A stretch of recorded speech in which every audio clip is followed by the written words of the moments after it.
mahindraguru.com, the Brahma's for success और आप देख रहे हैं न्यूज फीवर। सबसे पहले और सबसे तेज खबर। आइए चलते हैं 2 जून 2016 की पहली सुर्खी पर।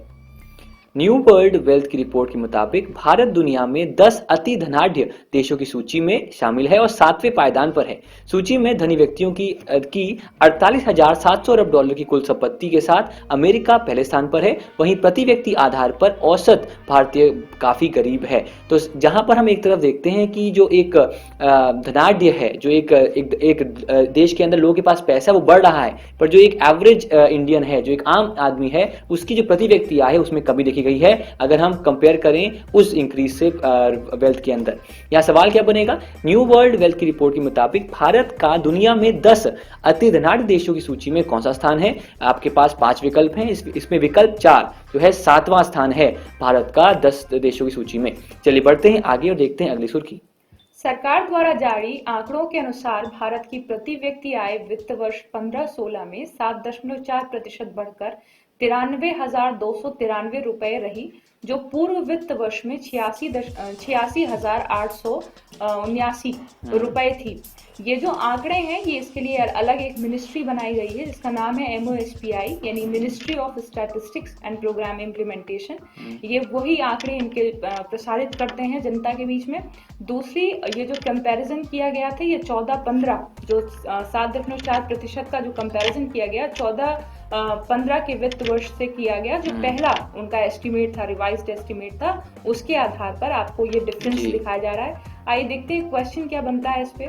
सरकार द्वारा जारी आंकड़ों के अनुसार भारत की प्रति व्यक्ति आय में कितनी प्रतिशत वृद्धि देखी गई है? आपके सामने 5 विकल्प हैं जिसमें से जो दूसरा विकल्प है यानी कि 7.4% की वृद्धि देखी गई है, यही सही उत्तर है। आइए बढ़ते हैं दूसरी खबर की तरफ। वित्त मंत्रालय ने कहा कि मौजूदा वित्त वर्ष 2016-17 में सकल घरेलू उत्पाद की वृद्धि दर 8% रहने की उम्मीद है। अगर हम GDP की बात करें, सकल घरेलू उत्पाद की बात करें, तो पिछले तिमाही, जो पिछले वर्ष की तिमाही आखिरी तिमाही थी, उसमें जो वृद्धि दर रही वो रही 7.9%, जिससे कि जो कुल सकल घरेलू उत्पाद की वृद्धि दर रही 2015-16 में वो थी 7.6%। उस तर्ज पर इस साल का जो एक अनुमान लगाया गया वो लगाया गया है 8%। और अगर इसको हम सही माने तो भारत सबसे अधिक तेजी से बढ़ने वाली अर्थव्यवस्था बन चुकी है, जो एक अच्छी खबर है।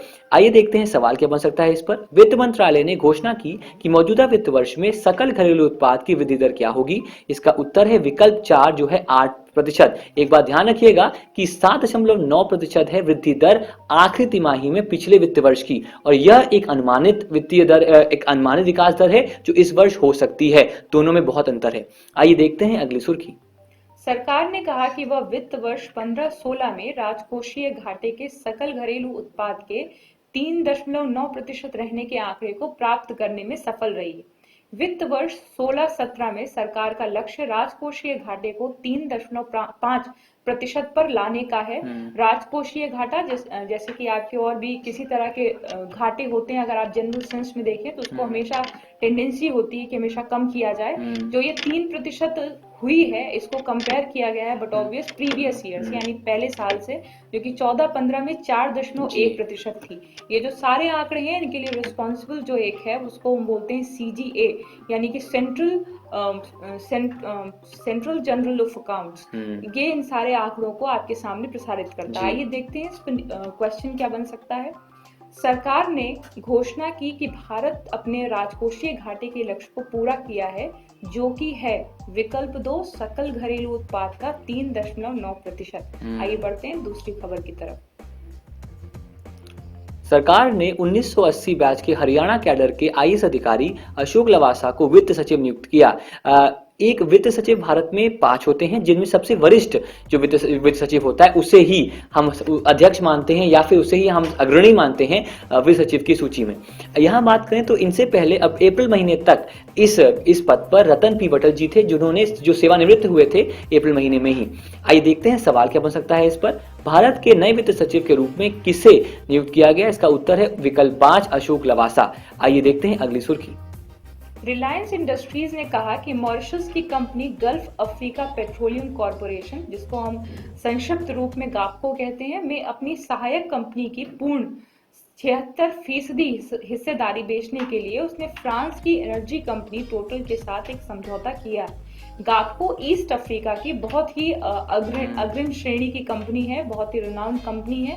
अभी तक फिलहाल रिलायंस इंडस्ट्रीज में जो ये ट्रांजैक्शन हुए हैं कंपनीज के बीच में, इसकी जो डिटेल्स हैं उसको अभी पब्लिसाइज नहीं किया है।